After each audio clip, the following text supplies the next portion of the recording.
Oh, there you are, Stormy. Hey, how's it going on? How's your day going? Cool, cool. I'm trying to find my UV filter. Have you seen it anywhere? I had it yesterday, and since you're always messing with my stuff, I figured you may have it. You're not gonna say anything? Oh, I get it. You want to have a staring contest. Are you sure you want to have a staring contest with me? Because I don't play when it comes to staring. I ain't afraid of you. Okay, all right. I see. Oh, you already trying to go there, right? If I win, I get to decide what the next video will be about. And if you win, you get to decide. Tell you what, let's do it. Let's go.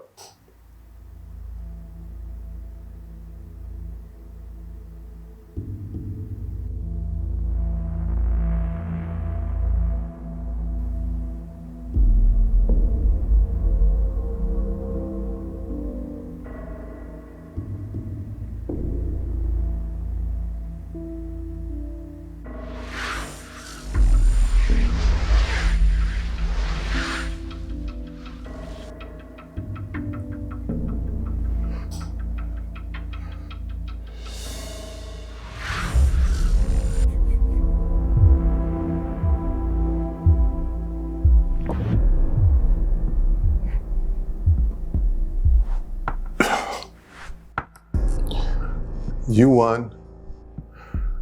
I guess I can't outstare you. So you're going to tell me what we're going to do for the next video? Because they want to know what we're going to do. Okay. We'll roll it out in the introduction of the video, right? Cool. All right. She beat me. Dang. Hey, what's up, YouTube Nation? Sean Curry back again with another video. And as promised, Stormy won the staring contest. Yeah, she stares well, doesn't she? But anyway, in this video, she decided she wants to talk about harsh lighting. Harsh lighting is not about power or the size of the light. It's about the distance the light is from your subject. The further away the light is, usually the harder the shadows become and the skin texture becomes more noticeable. So stay tuned, let's get after it. And once again, featuring Stormy, she's here to do her job, so I appreciate it. So let's go and let's have some fun dealing with harsh lighting. In this illustration here, you can see we have a light. It's a continuous light. It's about 2.5 feet from our model, even though it's out of frame right now. But you can probably see how the light is falling across my face as well. And it's in a typical position that you would have when shooting portraits.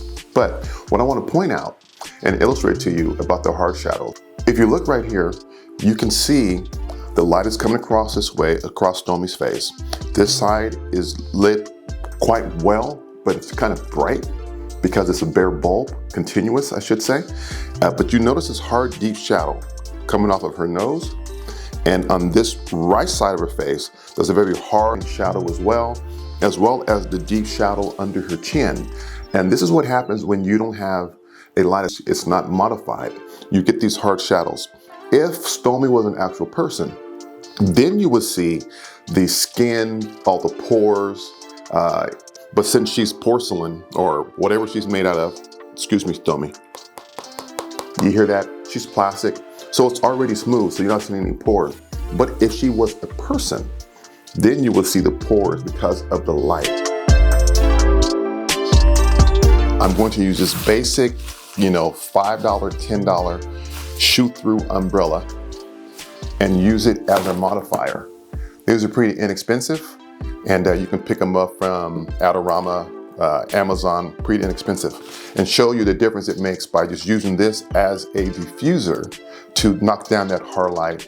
Let me show you, let me set this up and show you the difference it makes, all right? Let's go. I installed the modifier. Our light is in the same position that it was, maybe within maybe a couple inches difference, because I have to compensate for the room as the umbrella kind of protrudes forward a little bit.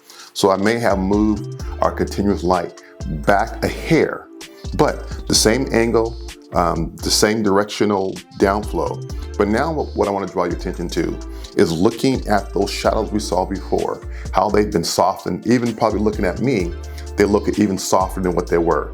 But noticeably speaking, look here off the nose. That hard shadow we had earlier is virtually gone. We're getting a little shadow under the nose right here, and under the chin. Look how much this shadow has softened. And that's the thing about having soft light. The same distance, but now we modified that light. It's no longer hard, it's softened up. And I think it casts a much better expression across our subject. If she were an actual person with actual skin like we have, you would have now seen that the details in the pores had softened. And it makes that beautiful soft skin that we're all chasing when we're trying to shoot those portraits. Unless the aesthetic you're looking for is that hard, edgy, then you'll go with the bare bulb. But this is one of the things you can do when you have your light sort of small, and the distance makes a difference of how it looks. I'm gonna take a couple close-up shots of this so you can see exactly the difference it makes when we have our light modified.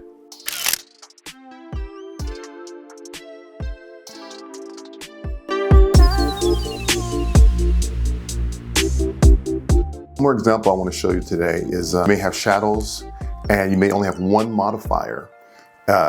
So one thing about modifiers, the size of the light has a lot to do, as well as the distance, as I kind of said in the intro.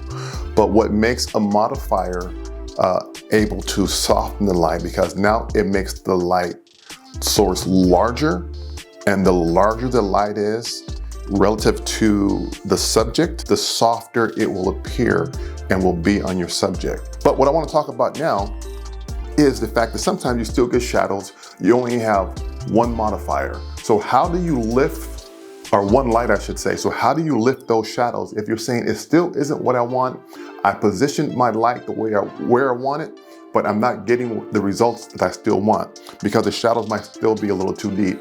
This is where you can actually use a bounce card, a piece of styrofoam to bounce that light back into those shadows to fill those subjects. So I'm zoomed in, you can see their shadow here, but let me show you what happens when I use this piece of white foam core to bounce some of that light back into the shadow area. So you see that? Let me pull it back some.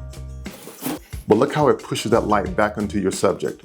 I hope that helps you out with your photography and lighting and how to avoid the harshness of harsh light. And we'll be coming back to you again with another video in this series. And once again, thank you for watching. As always, we say, what we say, Stormy.